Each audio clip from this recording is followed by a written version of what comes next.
ఈరోజు మనం తెలుసుకుందాము సౌందర్య లహరిలోని 30వ శ్లోకము మరియు దాని వివరణ. స్వదేహోద్భూతాభిః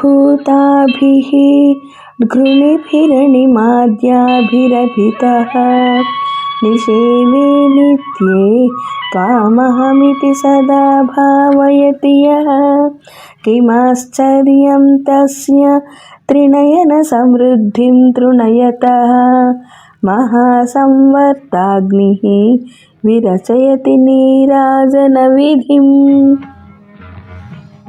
దీని అర్థమేమనగా, ఓ పార్వతి, నీ భర్త అయిన శివుడు తన శరీరంలోని అనంత గుణాలతో తనను తాను ఆరాధిస్తాడు.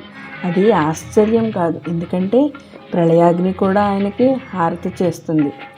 మరి దీని వివరణ, ఆదిశంకర్లు అమ్మవారిని స్తుతిస్తూ ఆమె భర్త శివుడి స్వయం ప్రకాశాన్ని చూపిస్తారు. శివుడు స్వయంభూ, ఆయనకు బయటి పూజ అవసరం లేదు. ఈ తరం నేర్చుకోవాల్సిందేంటి మరి ఇందులో? నీలోని గుణాలతో నువ్వు స్వయం పూజ్యుడివి, బయటి ఆమోదం కోసం కాదు. నీ లోపల శివశక్తిని మేల్కొల్పు. అంటే ఏంటి? నీలోని టాలెంట్, దయ, ధైర్యం, క్రియేటివిటీ అనే గుణాలే నిన్ను ఎలివేట్ చేస్తాయి. బయట ఆమోదం అవసరం లేదు. ప్రళయాగ్ని కూడా శివుడికి ఆరతి చేస్తుందంటే నీ ఇన్నర్ ఫైర్ నిన్ను దివ్యంగా మలుస్తుంది, నీ ప్యాషన్. కాబట్టి రోజు ఒక గుణాన్ని గుర్తించి దాన్ని సెలబ్రేట్ చేసుకో. అదే నీకు నువ్వు ఇచ్చుకునే హారతి. నీకు నువ్వే దేవుడివి. బయట వాలిడేషన్ కోసం నువ్వు వెయిట్ చేయకు. ఈ స్వయం ఆరాధనలోనే నీ లోపల శివశక్తి మేల్కొంటుంది.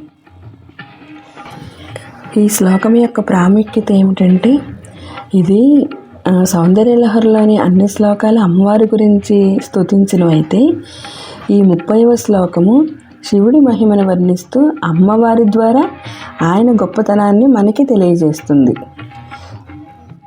ఈ వీడియో మీకు నచ్చినట్లయితే వెంటనే లైక్ చేయండి, కామెంట్ చేయండి, షేర్ కూడా చేయండి. సబ్స్క్రైబ్ చేయండి తాళం తత్వం.